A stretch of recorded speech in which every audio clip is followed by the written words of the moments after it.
सारनि बिथोन बायदियै सानफ्रोमबो जोंनि जायफोर स्टुडेन्टफोर दङ IIT NIT आरो MBBS आरो गुबुन गुबुन टेक्निकेल इडुकेसनाव गोजौ थाखोनि सोलोंथाइ लाबाय थानाय फरायसाफोरनो जोङो रांखान्थि अनसुंथाइ दायो रानगासिनो दङ।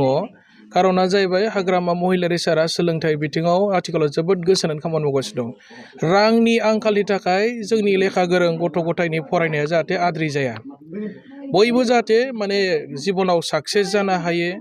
जोंनि BTC ओनसोलनिफ्राय फैगौ 5 बोसोरनि गेजेराव हाजार हाजार डक्टर इन्जिनियार बा माने गोजौ थाखोनि सोलोंथाइ लानाय बेबायदि गोबां मेरिटरियास स्टुडेन्टफ्रा जाहाथे साक्सेस जायो, बिथांमोननि केरियार दानायाव जाहाथे जेबो हेंथा जाया, बेनि थाखाय हाग्रामा महिलारि सारा आथिखालाव सारा BTC आवनो रांखान्थिनि जि अनसुंथाइ बेखौ दायो होगासिनो दं। दिनै आङो नैबे तामुलपुर जिल्लानि सिङाव थानाय गलबेरा गामियाव फैदों आरो बाहाय दानसोरां नार्जारी मुंनि सासे स्टुडेन्ट, गरिब नखरनि स्टुडेन्ट, बिथाङा दायो माद्रासनि IIT आव माने BTech इन्जिनियारिं खालामगासिनो दं आरोखि।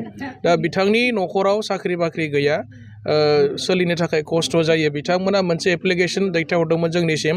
जोङो हाग्रामा महिलारि सारजों सावरायलायनानै दिनैहाय 3 लाख रां दानसोरां नार्जारीनि बिमा बिफानि आखायाव जों गथायफैदों आरोखि। माने कचिंनि थाखाय सावरायगासिनो दङ। गभर्नमेन्ट हिसाबै जोङो फ्रि अफ कस्ट कचिं होनो हायो नामा, बेनि मडेलिटिया दासिमबो फाइनाल जायाखै, खिन्थु बेनि सायाव मोनसे सावरायनाय सोलिबाय थादों आरोखि। कचिं होनायनि बेबस्था खालामनाय जागोन, बेनि मडेलिटिखौ दाबो क्लियार खालामनाय जाथ'वाखै, खिन्थु बेखौ एक्सपार्ट मानसिफोर लानानै सावरायलायनानै मा रोखोमनि होयोब्ला साबसिन जायो, UPSC APSC नि माने कचिंनि थाखाय बे खोथाखौ सावरायबाय थादों।